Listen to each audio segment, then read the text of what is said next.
Hi friends, my name is Srinivas, geography faculty. ఈరోజు భారతదేశ భూగోళ శాస్త్రంలో రెండవ ప్రధాన చాప్టర్ అయినటువంటి నైసర్గిక స్వరూపాలు అనేటువంటి చాప్టర్ గురించి మనం మాట్లాడుకునేటువంటి ప్రయత్నం చేద్దాం. ఓకే, చూడండి, ఈ నైసర్గిక స్వరూపాలు చెప్పడానికి ముందు ఫస్ట్ మనం సిఎస్ఓ అనేటువంటి ఒక సంస్థ గురించి తెలుసుకోవాలి. ఇక్కడ మరి సిఎస్ఓ అంటే ఏం చెప్పండి అంటే సెంట్రల్ స్టాటిస్టికల్ ఆర్గనైజేషన్ చెప్పచ్చు. ఇక్కడ సెంట్రల్ స్టాటిస్టికల్ ఆర్గనైజేషన్ చెప్పచ్చు. ఇక్కడ సో ఇది ఎప్పుడు ఫామ్ అయింది అంటే 1951లో ఫామ్ అయింది.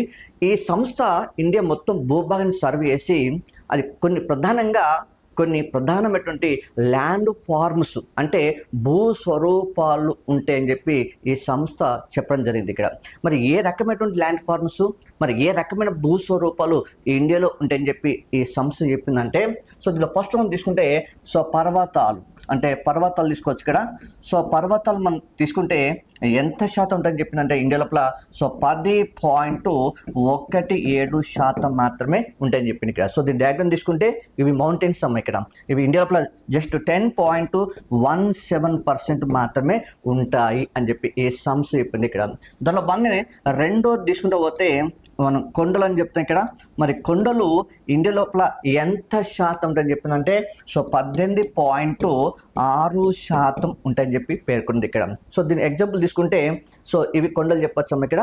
సో ఇవి ఇండియా లోపల 18.6% మాత్రమే ఉంటాయి అని చెప్పి ఈ సంస్థ పేర్కొనడం జరిగింది. ఇక్కడ దానిలో భాగంగానే మనం ఇంకా తీసుకుంటే సో దీనిలో పీఠభూములు ఇంకోటి చెప్తాం. ఇక్కడ సో పీఠభూములు చూడండి, ఈ పీఠభూములు ఎంత శాతం ఇండియాలో ఉంటాయంటే దాదాపు 27.7% మాత్రమే ఇండియాలో ఉంటాయని చెప్పి పేర్కొనడం జరిగింది. ఇక్కడ సో దీని ఎగ్జాంపుల్ తీసుకుంటే సో పీఠభూములు ఎత్తునిగో వీటిని పీఠభూములు చెప్పొచ్చు. ఇక్కడ దీని ఇంగ్లీష్లో ప్లాటియస్ అని చెప్పొచ్చు. ఇక్కడ ఇవి ఇండియా లోపల జస్ట్ 27.7% మాత్రమే కలవు అని చెప్పి ఆ సంస్థ చెప్పింది. ఇక్కడ దానిలో బాగానే ఇంకో ప్రధానమైన అంశం తీసుకుంటే సో మైదానాలు చెప్పొచ్చు. ఇక్కడ దీని ఇంగ్లీష్లో ప్లేన్స్ అని చెప్పొచ్చు. ఇక్కడ సో ఎగ్జాంపుల్ తీసుకుంటే ఈ డయాగ్రామ్ చెప్పొచ్చు అమ్మా. ఇవి ఇండియా లోపల ఇవి ఎంత శాతం ఉంటాయంటే జస్ట్ 43.3% మాత్రమే విస్తరించి ఉంటాయని చెప్పి ఈ సంస్థ చెప్పడం జరిగింది. ఇక్కడ అంటే వీటిని అబ్జర్వ్ చేసినట్టయితే